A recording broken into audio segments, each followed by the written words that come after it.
Okay, let's take a deep dive into a really tragic event.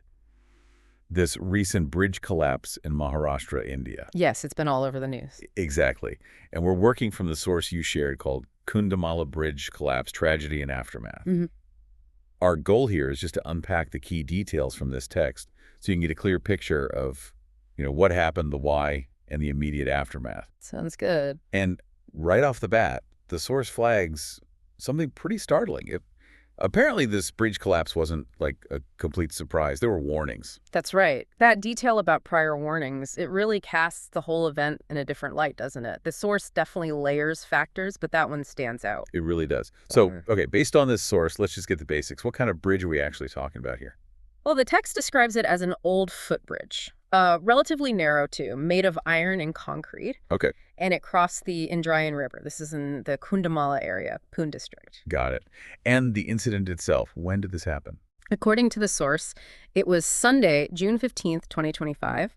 Happened around 3:15 in the afternoon. And it was busy. Extremely. The source says it's a popular spot, and at that time, it was just severely overcrowded. We're talking over 100 people. Wow. Yeah, and not just people. Even several two-wheelers were on it. And maybe the most chilling detail, the text notes it was actually shaking for several minutes before it collapsed. Shaking first. Yeah. Gosh, that's awful. And the river conditions, I understand they were also pretty bad. Oh, definitely didn't help. Not at all.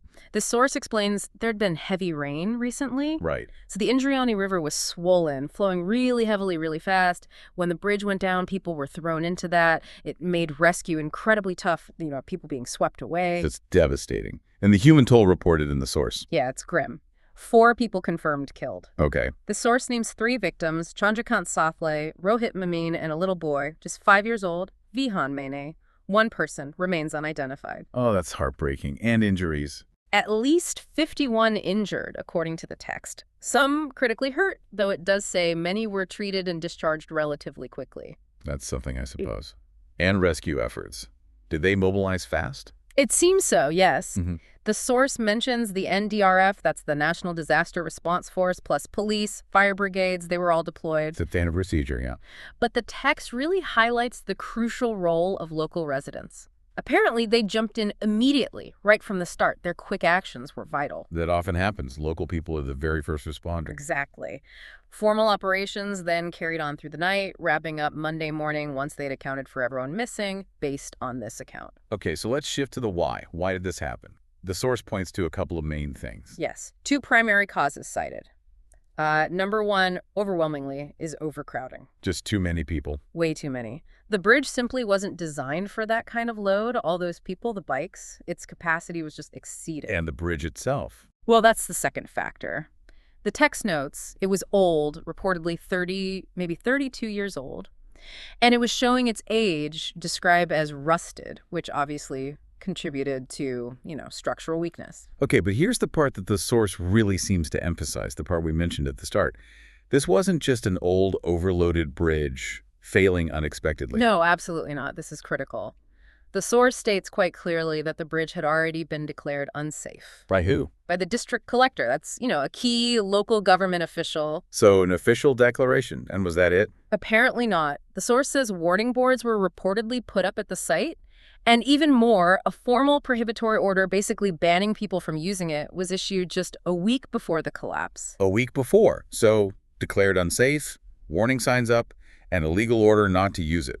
Yet it was packed with people. That's what the source indicates, yes. Which raises that huge question the text sort of hints at. Why weren't those warnings effective? Why were people still using it? Exactly. Does the source give any clues on why they were ignored? It doesn't really dive into the reasons why, not explicitly. But the fact that these warnings existed and were seemingly bypassed points towards potential issues with, say, enforcement or maybe public awareness or perhaps people just ignoring them. That's likely what the investigation will look into. And there is an official investigation happening. Yes, very quickly. The Maharashtra state government formed a 5-member committee almost right away. Okay. And their job, according to the source, is to look into everything, administrative lapses, safety protocols, the whole picture. They're expected to report back in about 15 days. And politicians have weighed in. Yes, the chief minister, deputy chief minister, they've made public statements assuring strict action against anyone found responsible. Right. And what about support for the victims? Compensation? Yes, that was announced too. The state government pledged 5 lakh rupees for the families of each person who died. Okay. And they're also covering the medical expenses for all the injured people mentioned in the source. Good to know.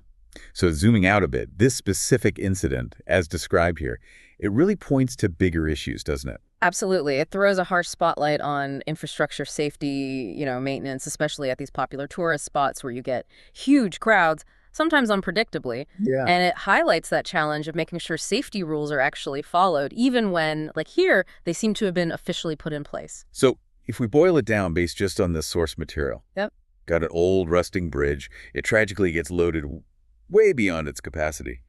But Crucially, there were official warnings. Mm. It was declared unsafe.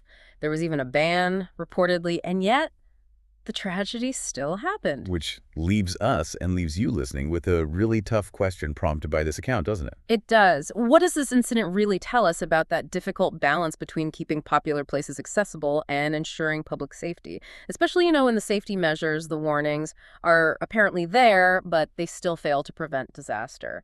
Something to think about.